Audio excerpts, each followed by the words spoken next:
कल राज्यसभा में बजट पर बात करते हुए वित्त मंत्री निर्मला सीतारमण जी ने मेरे बयान को लेकर काफी कटाक्ष किया और ये भी कहा कि मैंने हाउस को मिसलीड करने की कोशिश करी।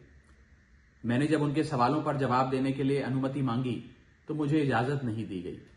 इसीलिए मैंने सोचा कि इस वीडियो के माध्यम से सीधा वित्त मंत्री जी से बात करूं और दूध का दूध पानी का पानी करने का प्रयास करूं।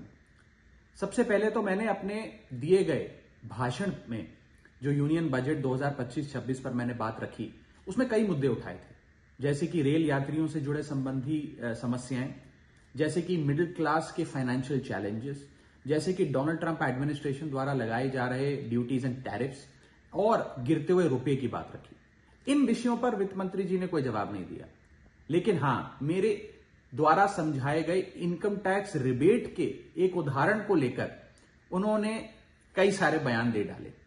सबसे पहले तो मैं ये बताना चाहूंगा कि मैंने जो बात कही थी, मैं आज भी उस पर पूरी तरीके से कायम हूं। ये 12 लाख रुपए की जो टैक्स रियायत दी जा रही है सरकार द्वारा, ये ना ही टैक्स एग्जेम्पशन है, ना ही टैक्स डिडक्शन है, सिर्फ और सिर्फ टैक्स रिबेट है। यानी कि 12 लाख रुपए से ऊपर अगर आप आमदनी कमाते हैं एक वित्तीय वर्ष में, तो आपको अपनी पूरी आमदनी पर इनकम टैक्स भरना पड़ेगा।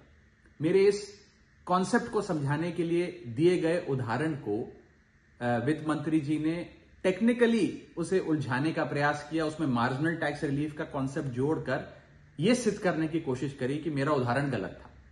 मैं आपसे वित्त मंत्री जी सीधे तौर पर पूछना चाहता हूं, क्या यह सत्य नहीं है कि अगर कोई व्यक्ति 12 लाख से ऊपर इनकम कमाएगा तो उसको अपनी पूरी इनकम पर टैक्स भरना पड़ेगा? चलिए, मार्जिनल टैक्स रिलीफ 1275 तक आप दे रही हैं। आप मुझे यह बताइए कि अगर एक व्यक्ति 13 लाख रुपए 13 लाख रुपीज एक वित्तीय वर्ष में कमाता है, तो उसे अपने पूरे 13 लाख की आमदनी पर अपने स्लैब अनुसार इनकम टैक्स देना पड़ेगा कि नहीं देना पड़ेगा?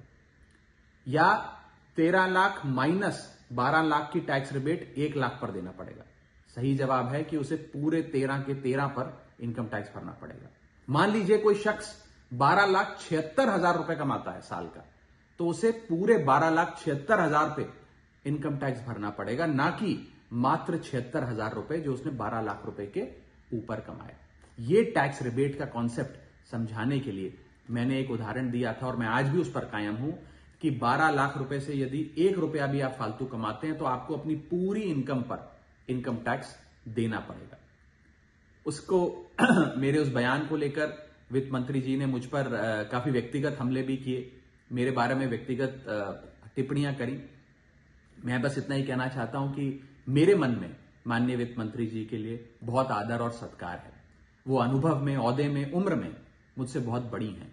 मेरा बस इतना ही कहना है कि आगे से मुझे उम्मीद है कि वित्त मंत्री जी इस प्रकार के व्यक्तिगत बयानों से बचेंगी और सिंपल टैक्स कॉन्सेप्ट्स लाने के लिए जो उदाहरण दिए गए हैं उनको टेक्निकली तोड़ मरोड़ के जनता के सामने प्रस्तुत करने का प्रयास नहीं करेंगी।